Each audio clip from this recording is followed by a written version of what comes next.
네, 마태복음 5장에 있는 말씀입니다. 마태복음 5장 1절과 2절에 있는 말씀을 먼저 함께 소리를 내어서 같이 읽어보도록 하겠습니다. 마태복음 5장 1절, 2절 말씀입니다. 네, 각자 찾으셨으면 같이 읽어보겠습니다. 시작. 예수께서 무리를 보시고 산에 올라가 앉으시니 제자들이 나아온지라 입을 열어 가르쳐 이르시되. 감사합니다. 지난주에 이어서 산으로 올라간 왕 두 번째 시간을 좀 가지려고 합니다. 그런데 문제는 너무 반가운 얼굴들이 많아졌습니다. 명절이라서 함께 나누었던 이야기의 맥락을 좀 어려워하실 수도 있겠다 싶어서 잠시 설명을 좀 드리도록 하겠습니다. 지난주에는 신명기 17장에 있는 왕에 대한 이야기를 잠시 살펴보았습니다. 사실은 왕은 있어도 되고 없어도 되는 존재입니다. 그러나 왕이 생기게 된다면 이건 매우 큰 쟁점이 될 것이다 라고 생각을 하셨던 것 같아요. 사람들에게 있어서는 우리도 왕이 있었으면 좋겠다 하는 마음이고, 하나님 입장에서는 내가 너희들의 왕인데 나 대신 인간왕을 세운다면 율법에 충실할 수 있는 사람으로 세워라 라고 하는 이야기가 신명기에 적혀 있었습니다. 그래서 우리는 그걸 통해서 왕이라고 하는 사람이 가야 하는 곳이 어딘지에 대한 질문을 지난 시간에 잠깐 하게 되었습니다.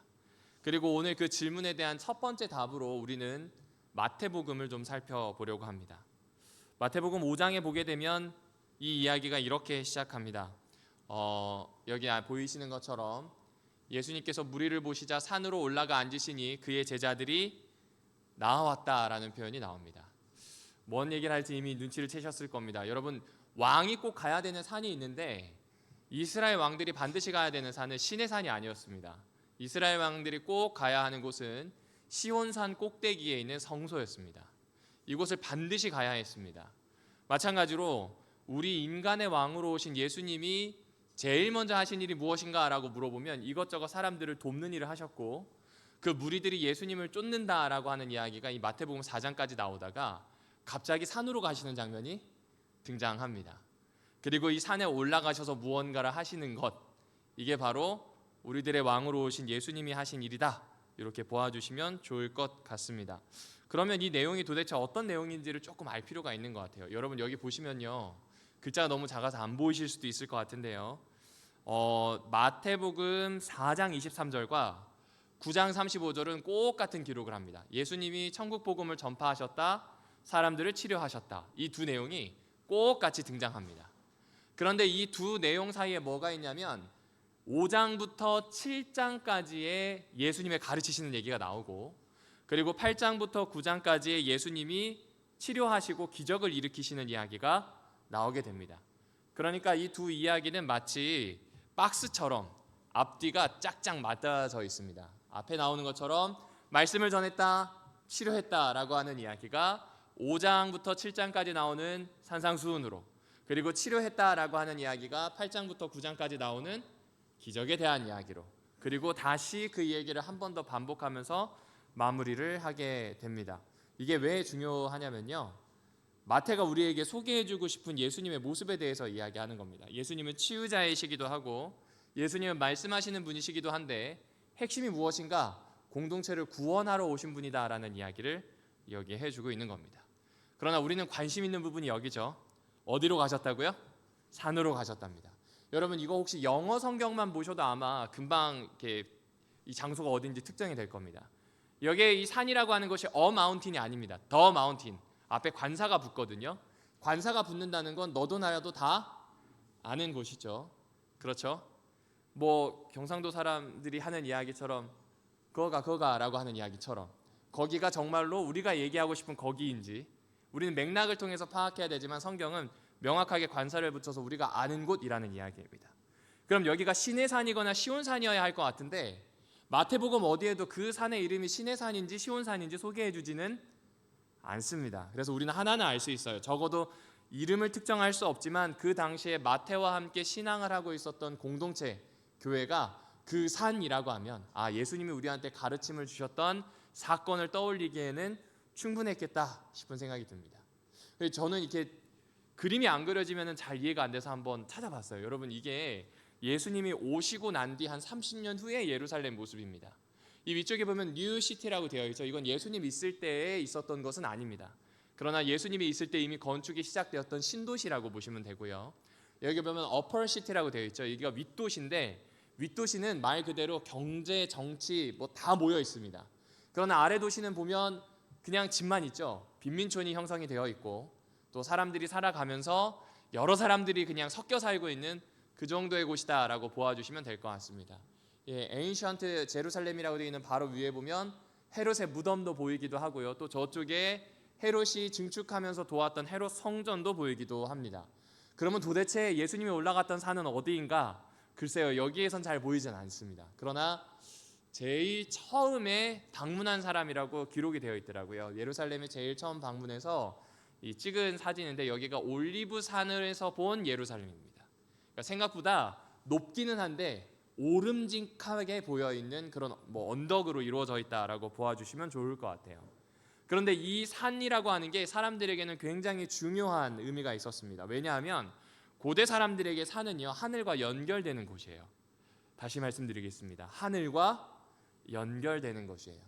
그래서 산을 만들 수가 없으면 더 옛날에 있었던 바벨론 사람들은 지구라트라고 하는 아주 거대한 탑을 만들었습니다. 그 탑 꼭대기에서, 어쨌든 우리나라에서 제일 높은 곳이니까요, 거기에서 신을 만나겠다, 이런 이야기를 했던 곳입니다. 그리고 이스라엘 백성에게는 실제로 하나님을 만난 곳이기도 합니다. 특별히 어느 산일까요? 신의 산입니다. 그 당시에 신의 산이 이렇지 않았을까라고 하는 사료를 바탕으로 해서 그린 그림입니다.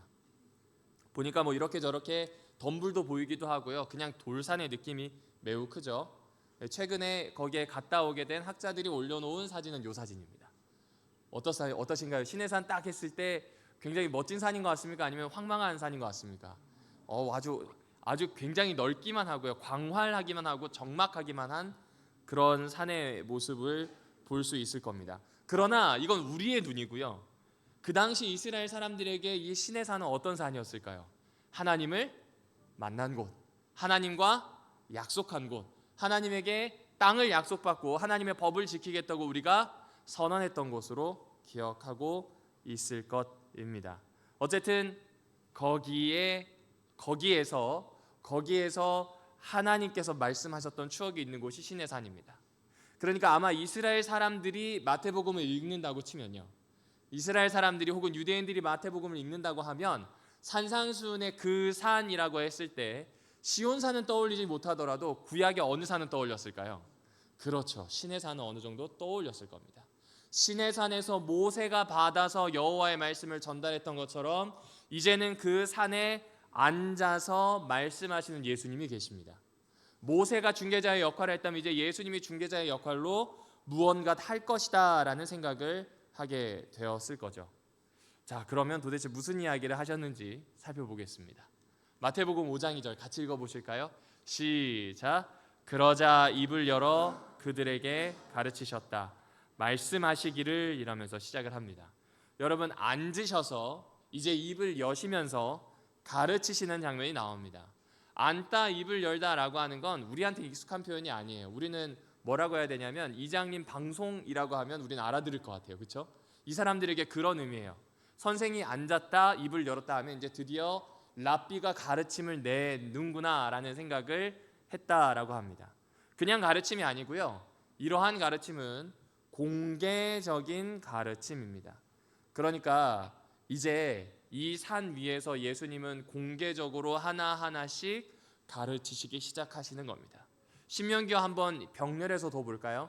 왕이라고 하는 사람이 있는데 이 사람은 단순히 율법서를 등사본, 그러니까 하나하나 똑같이 베껴서 만드는 또 하나의 율법책을 만들고 그 율법책을 매일 밤낮으로 외우다시피 알아야 된다고 표현을 하거든요. 그런데 그 왕은 반드시 율법책에 대해서 배우면서 누구 앞에서 배워야 되냐면 제사장 앞에서 배워야 돼요. 그럼 왕이 어디로 가야 할까요?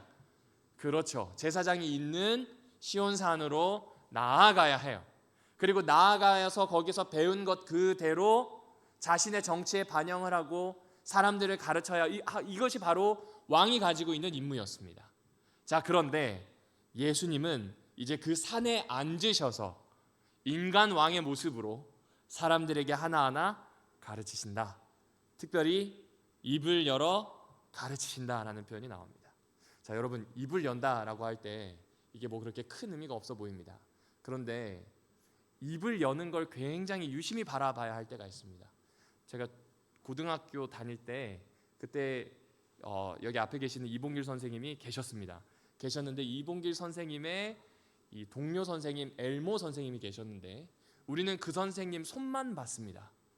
왜냐하면 그 선생님이 이 남자아이들이 하도 우악스러우니까 이 단속을 하실 때 어떻게 하셨냐면 텐트 폴대를 가지고 저희를 단속하셨어요.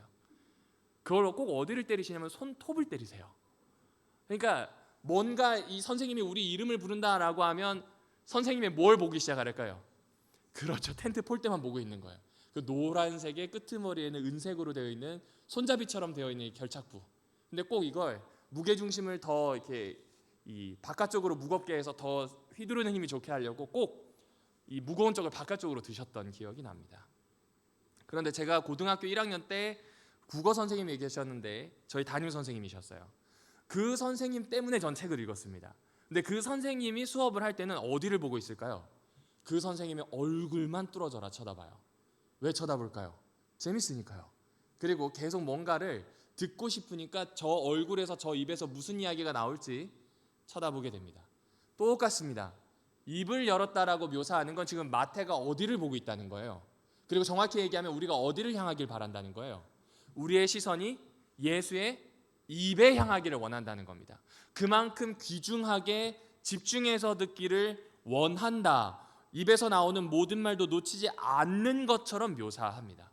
이유가 있죠. 이유가 있습니다. 성서에서 특별히 이렇게 설명하는 이유가 마태복음에도 똑같이 이 마태복음 7장에도 똑같이 말과 관련된 내용이 한 번 더 나옵니다. 마태복음 7장 24절부터 27절입니다. 여러분 잘 보시면 이렇게 되어 있습니다. 그러므로 누구든지 나의 이 말을 듣고 행하는 자는 그 집을 어디 위에 짓는다고요? 그렇죠. 그런데 26절 보실까요? 나의 이 말을 듣고 행하지 아니하는 자는 그 집을 어디에 짓는다고요? 그렇죠. 요 이야기를 하고 싶은 거예요. 예수님께서 입을 열어서 말씀하신 것을 잘 듣는다에서 끝나면 안 되고 우리는 그 집중한 걸 가지고 반드시 행동으로 옮겨야 할 것에 대해서 마태는 지금 얘기해주고 있는 겁니다.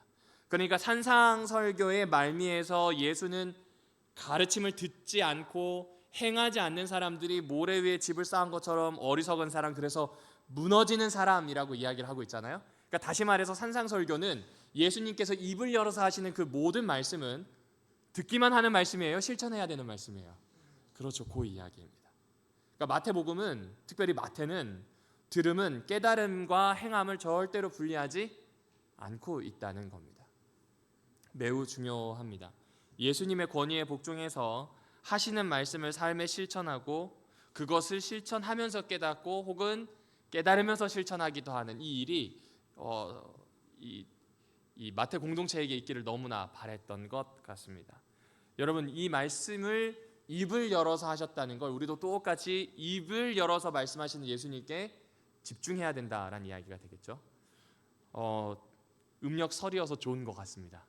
왜냐하면 분명히 일기장을 쓰셔서 1월 1일부터 쓰셨다가 한 달 동안 안 쓰신 분도 계실지 모르겠습니다.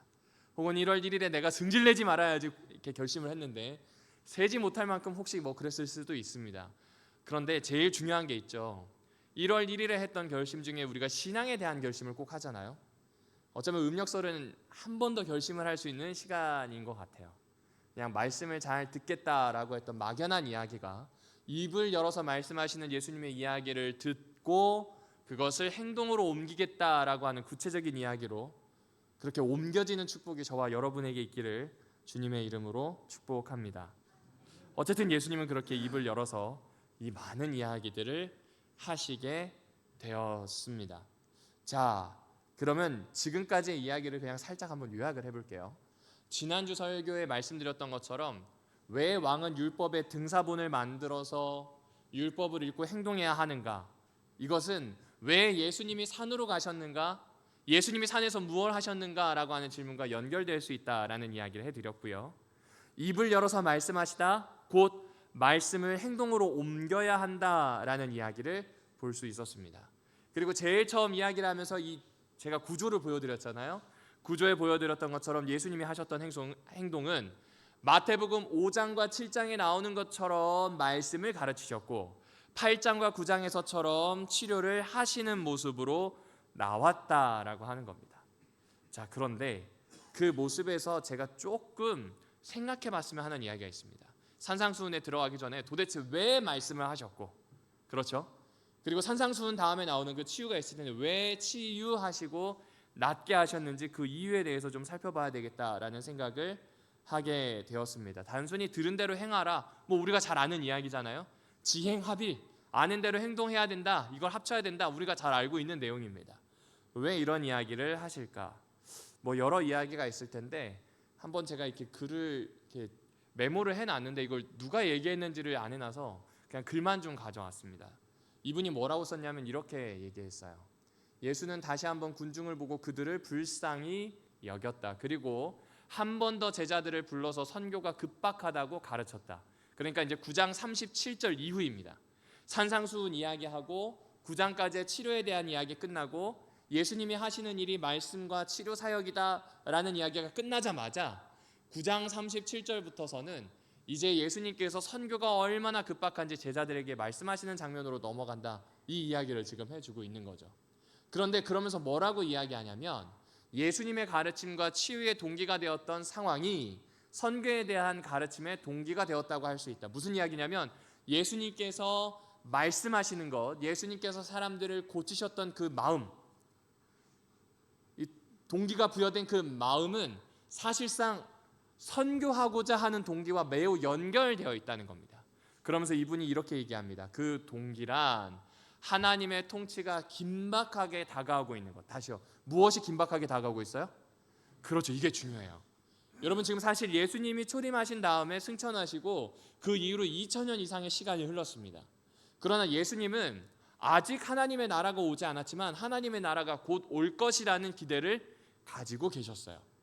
그리고 하나님의 나라가 곧 올 것이니 무엇을 해야 한다라고 이야기하냐면 밑에 나오는 것처럼 하나님의 백성들에게 산상수훈의 가르침이 매우 절실하게 필요하다는 것을 알려주셨다는 겁니다.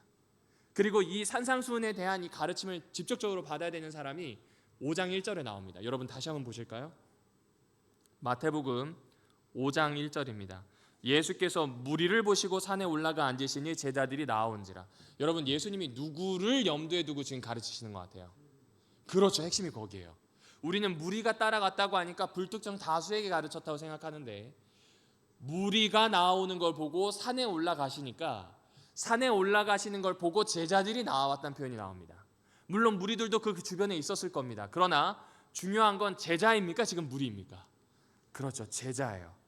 제자들에게 말씀을 가르치시고 제자들 앞에서 치료를 일으키셔서 하시고 싶은 말씀이 있으셨어요. 하나님의 통치가 곧 오니 준비하여서 사람들에게 잘 알려주고 하나님의 통치를 받아들일 수 있도록 하자. 이거를 제자들에게 이야기하고 있었다는 겁니다. 그러니까 여러분 마태가 생각하는 선교라고 하는 부분이 여기서 등장하는 겁니다. 단순히 말씀을 가르친다로 끝나는 게 아니에요. 말씀은 반드시 무엇과 연결되냐면 선교와 연결되는 겁니다.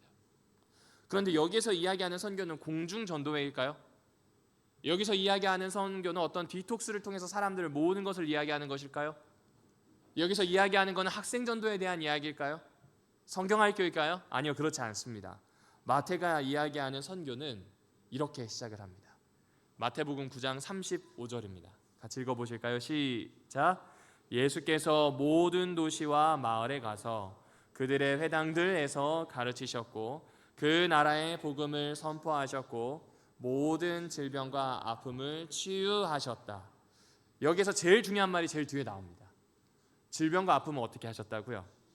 그렇죠. 근데 질병과 아픔을 치유하기 위해서 예수님이 하신 방식은 사람들이 오게 했어요. 사람들이 있는 곳으로 가셨어요. 네, 가셨어요. 그래서 엘렌 화이트도 이걸 이렇게 표현하더라고요. 어떻게 한다고요? 그렇죠. 찾아내서 돕는 거예요. 찾아내서 돕는 겁니다. 그러니까 찾아내서 돕는다고 하니까 집집 방문해야 되나 이 생각이 들잖아요. 저도 그 생각을 했습니다. 근데 좀 잘 살펴봤어요. 잘 살펴봤는데 여기에 나오는 이 헬라어 원문, 특별히 고생하는 무리라는 표현이 나오는데 이 고생하다라고 하는 이 단어가 고통을 주다, 압제하다, 낙담시키다의 수동의미입니다. 고통을 받고 압제당하고 낙담된 사람들에 대한 이야기입니다. 기진하다라고 하는 이야기도 바닥에 버려지다, 무력하게 주저앉다, 절망에 풀이 죽어서 완전히 사람의 허리가 꺾이다라는 뜻입니다. 그러니까 지금 이런 사람들을 예수님은 찾아내어서 이들의 고통을 도와주고 싶어 하시는 마음으로 이 일을 하셨다는 겁니다. 가르치는 거나 치료하는 거나. 그래서 이걸 조금 더 봤어요. 조금 더 봤더니 그런 표현이 나오더라고요. 마태복음 9장 36절 37절에 보게 되면 나오는 이야기가 이 사람들이 목자를 잃어버린 양 같다라는 표현이 나옵니다. 다시 어떤 사람 같다고요? 목자를 잃어버린 양들과 같은 사람들이라고 판단을 하시는 거예요.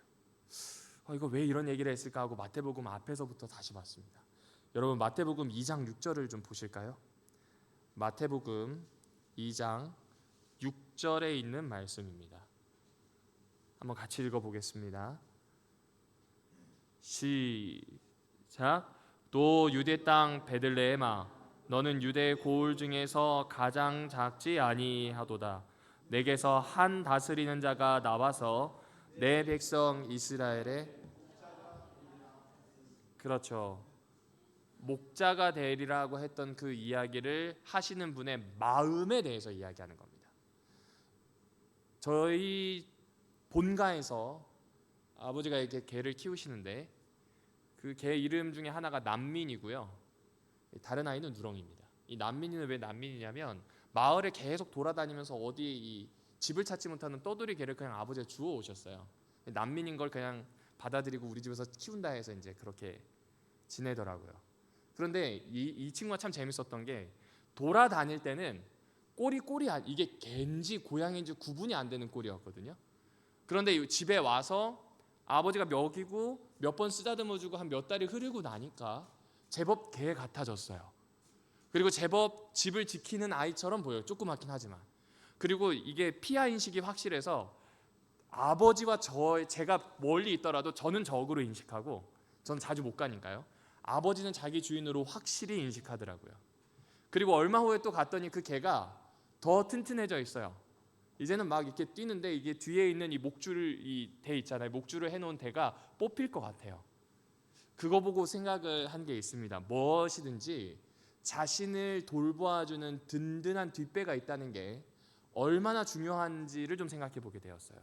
목자는요, 양들의 뒷배예요. 목자가 없는 양들은 죽을 수밖에 없어요.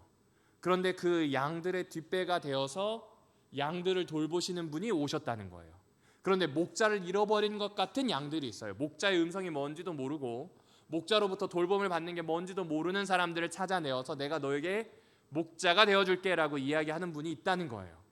그분의 마음이 무슨 마음인가 라고 이렇게 물어보면 이렇게 표현합니다. 어떤 마음이라고요? 그렇죠. 은혜와 긍휼의 마음이라고 표현을 합니다. 여러분 산상수훈도 그렇고 치료하는 것도 그렇고 선교도 그렇고 다 이 하나에 모이게 되어 있습니다. 은혜와 긍휼의 마음입니다. 여러분 이게 어떤 마음인지 아십니까? 저는 이게 딱 써놓고 보니까 이게 무슨 말로 어떻게 설명해야 될지 잘 모른다는 걸 알았어요. 구체적으로 설명이 안 되더라고요. 그래서 하나하나씩 찾아보았습니다. 그리고 특별히 찾아보더라도 산과 관련된 이야기들로 좀 찾아봐야 되겠다라는 생각을 했습니다. 그랬더니 나왔던 게 출애굽기 33장에 나오는 이야기입니다. 여러분 출애굽기 33장은 잘 알고 계실 겁니다. 모세가 율법을 받기 위해서 시내산에 올라갔어요. 근데 시내산에 올라갔는데 하나님이 분명히 임재해 있는 것도 보고 이 산 주변이 성역으로 완전히 둘러쳐진 것도 봤고 모세가 올라가는 것도 보았고 산에서 뭔가 번개도 나고 막 뭔가 일어나는 것도 알고 있는데 모세도 안 보이고 하나님의 계시도 안 보이니 그 짧은 시간 동안 이스라엘 백성이 결정을 하나 내리게 됩니다. 이집트에서 늘 보았던 우상 하나를 세우고 그 우상을 우리의 신처럼 받들자라고 하는 계획을 세웁니다. 이 계획을 가지고 아론을 찾아갔는데 아론은 주저없이 오케이를 해줍니다. 열심히 만들어서 우상을 만들었어요. 내려왔더니 상황이 아니잖아요. 분명히 귀중한 계약을 해야 되는 상황인데도 이 백성이 이렇게 망가져 있는 모습을 보고 이제 어려운 일들이 흘러가게 됩니다. 더 중요한 건 지금 하나님이 대노하셨어요. 하나님이 대노하셔서 뭐라고 말씀하시냐면 이렇게 말씀하십니다. 얘네들 다 쓸어버리자. 다 쓸어버리고 너를 가지고, 모세 너 한 명만 가지고 이스라엘을 만들어 보자라는 이야기를 하십니다. 그 이야기가 지금 14절에 나옵니다. 윗줄이거든요. 내가 친히 너와 함께 가겠다. 그리하여 네가 안전하게 하겠다라고 하는 이야기로 마무리합니다. 그런데 이 모세는 분명히 그 전에 읽어보시면 아시겠지만 이 하나님과 좀 왔다 갔다 이야기를 하면서 이 사람들을 살려달라고, 아니면 자기 이름을 생명책에서 이런 이야기가 왔다 갔다 하거든요. 하나님이 한 번 더 14절 이야기를 하시니까 모세는 15절에 이렇게 이야기합니다. 같이 읽어보실까요? 시작. 주님께서 친히 우리와 함께 가지 아니하시려면 우리를 이곳에서 떠나 올려보내지. 이제 이 이야기로 넘어갑니다. 여러분 이거 봤을 때 그냥 그런 얘기다라고 저도 생각을 했거든요. 근데 수를 한번 보아주십시오. 14절에 보게 되면 하나님이 이야기하실 때 수가 단수예요. 나, 너 두 사람밖에 없어요. 각각 나와 너라고 하는 굉장히 구별되어 있는 존재예요. 그런데 15절을 볼까요? 하나님께 아뢰고 있는 모세의 모습을 보면 모세의 숫자는 단수입니까? 복수입니까? 그렇죠. 여기서 우리는 누구예요? 나와 하나님이에요? 나와 백성들이에요? 그렇죠. 그 이야기예요. 여기서 주목해야 될 것은 동행의 대상이 아닙니다. 동행의 대상이 히브리인이라는 사실이 아니라 모세라고 하는 사실에 좀 주목해 주셔야 됩니다. 모세는요, 자기 혼자 가는 것에 만족하지 않았어요. 모세는 자기 혼자 가는 것에 만족하지 않고 나한테 국한되어서도 안 되고 어떻게든 우리가 함께 가야 된다라는 이야기를 해주고 있는 겁니다. 다른 말로 하면 모세는 지금 가라앉아가는 배와 같은 히브리인의 운명과 히브리 백성들의 운명과 자기의 운명을 같은 것으로 놓았어요. 영어로 해놓은 표현을 봤더니 이거를 connectedness라고 돼 있어요. 이거를 우리말로 옮기면 뭘로 할까 하다가 접촉이라고 하기에는 좀 더 강한 의미인 것 같고, 그렇다고 연결이라고 하기에는 지금 하나님 앞에서 위태위태하더라고요. 그래서 쭉 국어 사전을 찾아보니까 나오는 말이 연루됨입니다. 무엇에 연루되었다라고 할 때, 그렇죠? 그러니까 지금 이 사람은 히브리 사람들의 사건에 연루돼 버렸어요. 거기에 그냥 딸려 들어가는 사람이 되었습니다. 그런데 잘 생각해 보면 이런 연루됨이라고 하는 게 얼마나 필요한지 모른다는 생각을 해보게 되었습니다. 현 시대를 살아가는 사람들의 마음속에 깊이 있는 것은 해결 안 되는 한 가지가 있다면 외로움입니다. 그 외로움은 사람들로 하여금 여러 아픔을 양산시킵니다. 그런데 그 외로움을 이길 수 있도록 만들어주는 건 뭐냐면 나와 똑같은 운명을 하고 나와 연루되어 있는 존재를 찾을 때입니다. 경험하시지 않으셨나요? 젊은 날 그 고독하고 외로울 때 평생 나와 뭐 죽으나 사나 어쨌든 간에 연루되어서 살아가야 될 배우자를 만나셨습니다. 우리 삶에서 자녀라고 하는 연루되어 있는, 피로 연결되어 있는 존재를 만나게 되었습니다. 예수 그리스도의 피로 사서 함께하고 있는 교회라고 하는 공동체를 만났습니다. 그러한 공동체가 있고 연루되어 있는 사람들이 있다는 것이 얼마나 중요한지를 이 본문을 통해서 알려줘요. 그리고 더 중요한 건 이렇게 스스로 연루되겠다라고 표현하고 있는 모세가 하는 행동이 은혜와 긍휼을 보여주고 있는 것입니다. 그래서 이 하나님은 이렇게 얘기하시죠. 내가 나의 모든 영광을 너희 앞에 지나가게 하겠다. 결국에 이제 결과가 이렇게 되었어요.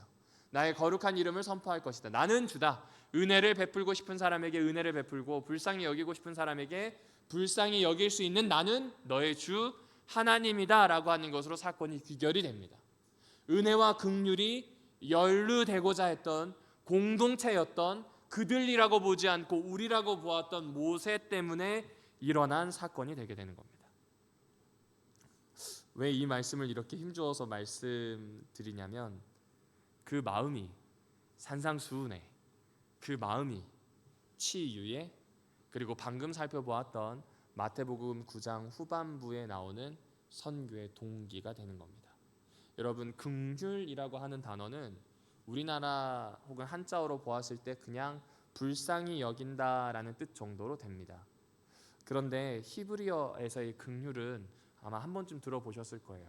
엄마의 자궁입니다. 제 딸아이를 향하는 아내의 마음과 제 딸아이를 향하는 아빠의 마음은 조금 차이가 있을 수밖에 없습니다. 냉철하게 생각하는 쪽은 아빠고요. 이 아이와 연루되어서 철저하게 이 아이 중심이고, 심지어 이 아이가 상처를 받으면 그 상처를 똑같이 받는 사람이 누구냐면 엄마예요. 왜 그럴까요? 10개월 동안 이 안에서 키웠거든요. 이거는 남자들은 죽었다 깨어나도 모릅니다. 물론 부성애가 약하다는 건 아닙니다. 그러나 깊이 연루되는 것, 상대의 경험을, 상대의 고통을 깊이 내 것으로 끌어안는 것은 자궁을 가지고 있는 사람이 아니고선 잘 모를 수 있겠다라는 생각을 하게 됩니다. 하나님은 은혜를 베푸시는데 긍휼하시기에 은혜를 베푸세요. 그 긍휼의 마음은 너의 아픔이 나의 아픔이 되는 겁니다. 목자 없어서 헤매고 있는 양들의 마음이 곧 예수 그리스도의 마음으로 깊이 공감되었기 때문을 이야기해주고 있는 겁니다. 김용택 시인의 시 중에 이런 표현이 있거든요. 당신이 나를 너무도 소중히 여겨 나는 귀한 사람이 되었답니다. 이 표현이 저에게 너무 와닿더라고요. 다시 한 번 더 읽어드릴게요. 당신이 나를 너무 소중히 여겨 나는 귀한 사람이 되었답니다. 예수님이 하시는 그 긍휼과 은혜가 그런 마음이라고 이야기해 주는 거예요. 맞아요. 예수님이 여러분을 너무나 귀하게 생각하셨어요. 여러 번 소중하게 이야기하셨어요. 그래서 여러분과 저는 예수님에게 연루되어서 귀한 사람이 되었다라는 이야기를 해주고 있는 겁니다. 그러니까 왜 왕이 산으로 올라가는지 조금 이해되시죠? 단순히 율법을 등사 그대로 베끼고 그것을 내 마음에 넣어서 하나님의 뜻대로 가르치기 위한 것, 뭐 그럴 수 있을 겁니다. 예수님도 마찬가지입니다. 산에 올라가서 제자들을 가르치시기 시작했습니다. 가르치신 이유는 하나님의 나라가 곧 임할 거라고 생각하셨습니다. 그래서 율법이 무엇인지, 그 마음이 무엇인지 하나하나 가르치셨습니다. 하나하나 제대로 가르쳐서 그 뜻을 알기를 바라셨습니다. 그런데 그 모든 행동, 인지하고 행동하는, 실천하는 그 모든 과정 그 아래에는 은혜와 긍휼의 마음이 있다는 거예요. 그래서 산으로 왕은 갑니다. 그리고 그 은혜와 긍휼의 마음을 가졌던 이 왕은 다음 주에 살펴보겠지만 십자가가 있는 그 산으로 한 발짝 더 나아가게 되었습니다. 여하튼 그렇습니다. 우리 하나님 나라의 통치가 우리에게 일어날 거예요. 그래서 하나님의 현존, 지금 여기에 계심을 아는 사람, 지금 나와 함께 계시고 지금 이곳에서 하나님 나라가 오도록 만들려고 하는 그 사람으로서 사는 모든 그리스도인들 앞에 하나님의 뜻을 실천하고 타인을 치유하고 알려줘야 한다는 것을 그 마음으로 알려주는 것, 이게 산상수훈이에요. 그래서인지 다시 9장 후반부에 나오는 추수할 것이 많은데 일꾼이 없다라고 하는 표현은 심판에 대한 의미가 아닌 것 같다는 생각을 해봅니다. 종말에 있을 회복에 대한 이야기인 것 같아요. 여러분, 만약에 심판이라고 한다면 출애굽기에 나오는 것처럼 천사 하나면 충분합니다. 계시록에 나오는 것처럼 몇몇 천사들이 이 잡고 있는 것을 놓기만 해도 충분합니다. 심판은 그러면 일어날 겁니다. 그러나 마태는 지금 여기에서 하고 싶어하는 이야기가 그런 심판이 추수가 아니라, 추수라고 하는 것은 맨 마지막에 있게 될, 혹은 지금 이 땅에서 하나님의 오심을 바라고 마지막처럼 살아가는 사람들에게, 재림을 고대하는 사람들에게 어떤 회복이 있을지에 대해서 이야기해 주는 것이죠. 추수할 것이 많다라고 하는 것은 어둠에 앉아 있는 사람들에게 임한 복이 있다는 것이고요. 이 일을 하나님이 하실 거고요. 하나님을 돕는 사람으로 세워져 있는 각 교인들, 제자들이 이 일을 하자, 뭐 이런 말씀을 우리에게 해주고 계신 겁니다. 그러니까 막 복잡하게 쭉 왔는데 마음을 알아야 된다는 이야기를 성경에서 해주고 있는 거예요. 산상수훈의 마음은 어떤 마음이에요? 선교의 동기가 되는 마음이에요. 선교라고 하는 건 어떤 큰 행사를 하는 걸까요? 맞아요. 그럴 수 있는데 찾아갈 수 있는 마음, 은혜와 긍휼의 마음입니다. 다른 말로 하면 선교는 목자장을 쫓는 목자의 마음을 갖는 것에서 시작이 되는 거예요. 목자장을 쫓는 목자의 마음, 주변에 잃어버린 사람을 찾아내겠다고 하는 마음, 누군가의 아픔이 나에게 정말 강하게 공명이 된다면 어쩌면 하나님께서 여러분을 그 사역지로 보낸 것인지도 모르겠습니다. 어쩌면 이제 2월 달이 지나게 되면 3월부터서는 본격적으로 각각 맡겨진 사역을 하시게 될 겁니다. 예언의 신부는 예언의 신부대로, 안식일 학교는 안식일 학교대로, 선교회는 선교회대로. 근데 하다 보면 마음은 분명히 처음에 잘 먹었는데, 그리고 그 마음을 잊어버린 것도 아닌데, 하다 보면 관계 안에, 그 소용돌이 안에 머물 때가 있는 것 같아요. 또 하다 보면 분명히 그 마음을 잊어버린 건 아니거든요. 잊어버린 건 아닌데 하는 일에만 매몰될 때가 없지 않아 있는 것 같습니다. 선교는 목자장을 쫓는 목자의 마음을 갖는 것에서부터 시작을 합니다. 집사님들께서 만들어주시는 맛있는 안식일의 점심은 그 손에서부터 복음이 시작된다라고 보아주셔도 좋을 것 같습니다. 수요일 목요일마다 와서 이곳에서 청소를 하시면서 봉사하시는 분들의 마음은 이제부터 깨끗한 교회 안에서 예배를 드리는 사람들과 함께 공명이 될 것입니다. 안식일 아침 일찍 와서 모든 걸 준비해두는 시무자들의 마음은 그 준비를 통해서 예배를 드리는 사람들에게 공명될 겁니다. 다른 말로 하면 서로가 서로에게 감사하는 것만큼 귀한 일은 없을 것 같다라는 생각을 해보게 됩니다. 산상수훈의 구조를 보면 다음과 같습니다. 첫 번째 팔복인데 사실 서문에 해당하거든요. 그런데 팔복을 잘 보시면 재밌는 표현이 나와요. 한번 나중에 대조해 보세요. 누가복음에 나오는 이 팔복의 비슷한 이야기들과 마태복음의 다른 이야기가 뭐냐면 마음이라고 하는 글자가 많이 들어가 있습니다. 마음이 가난한 사람, 마음이 의에 줄이고 목마른 사람, 마음에 대한 이야기를 하고 있습니다. 왜 그런 이야기를 하는지 이제 대충 이해가 되시겠죠? 그 마음이 어떤 것인지, 그 마음을 품는 사람이 뭔지를 서문에 알려주고 있습니다. 그리고 5장 17절부터 이 48절까지 보게 되면 율법에 대한 이야기들이 나와요. 율법의 1.1핵이라도 없어지지 않을 거예요. 그리고 율법에 이러이러하다라고 되어 있어서 너희는 이렇게 생각하겠지만 사실은 이러이러하다라고 하며 반명제처럼 반론으로 가르치는 장면들이 있는데 그 정신을 잘 보아주시면 사랑이라고 하는 이야기를 하고 있습니다. 진정한 경건에 대한 이야기가 나옵니다. 유대인들이 가지고 있는 경건은 이미 산상수훈에서 보시는 것처럼 자비와 기도와 금식입니다. 그런데 예수님은 똑같이 가르치세요. 자비는 자비인데 드러내는 거 말고 남들 모르게 하는 자비. 다른 말로 하면 상대방의 처지를 충분히 공감할 수 있는 마음, 나를 감출 수 있는 용기에 대해서 이야기합니다. 그리고 기도는 기도인데 모범이 되는 기도입니다. 보이기 위한 기도나 미사여구가 많이 들어간 기도나 응답받는 기도의 매뉴얼을 얘기하는 것이 아니라 공동체가 함께 이야기해야 되는 전범처럼 오는 기도의 언어들에 대해서 이야기하고 있습니다. 그리고 마지막으로 이 마태복음 7장 13절부터 27절까지는 하늘 아버지의 뜻을 행하는 것에 대한 이야기로 마무리를 합니다. 그런데 그 이야기의 핵심을 한마디로 요약하면 알았으면 하자는 겁니다. 마음이 가면 사람이 움직이잖아요. 그 마음이 이제 가기 시작했으니까 하자는 겁니다. 그렇게 이야기를 마무리하고 있습니다. 산으로 올라간 왕, 예수님이 산으로 올라가셔서 먼저 가르치셨습니다. 이스라엘 왕들이 응당 추구했어야 되는 길을 이제 인간의 왕으로 오신 예수님이 한 번 더 설파하고 계십니다. 그리고 그 예수님은 은혜와 긍휼의 마음을 우리에게 전달하고 싶어 하셨고 우리는 그 은혜와 긍휼의 마음을 전달받았습니다. 올 한 해 사역 생각보다 쉽지 않을 수도 있습니다. 능력이 부족하다고 느끼실 수도 있고요. 혹은 우리가 일반적으로 생각했던 선교와는 좀 다를 수도 있을 것 같습니다.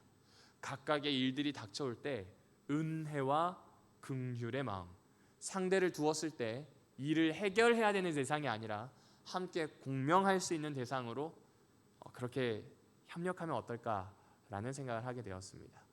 무엇보다 설이잖아요.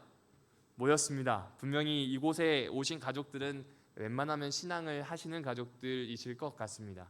그러나 가족이 워낙 많다 보면 그 중에 신앙을 오랫동안 하지 않았거나 혹은 신앙을 혹여 반대하는 가족도 없지 않아 있을 것 같습니다. 그 사람들 앞에서 신앙을 주장하는 건 지혜로운 태도가 아닐 것 같습니다. 오히려 모범이 되는 기도에 나오는 것처럼 상대방을 위한 기도, 남모르게 하는 자선처럼 상대방이 모르는 배려, 그리고 어쩌면 예수님께서 늘 실천하라고 말씀하셨던 상대방을 생각하고 사랑하는 작은 실천이 훨씬 더 중요하지 않을까라는 생각을 하게 됩니다. 오늘 이 모든 시간이 예수께서 무리를 보시자 산으로 올라가 앉으셨을 때 제자들이 나왔다는 것처럼 안식일의 모든 시간이 예수님께서 앉아 계신 그곳으로 나아가서 듣고 배우고 살아내는 귀한 시작이 되기를 주님의 이름으로 축복합니다.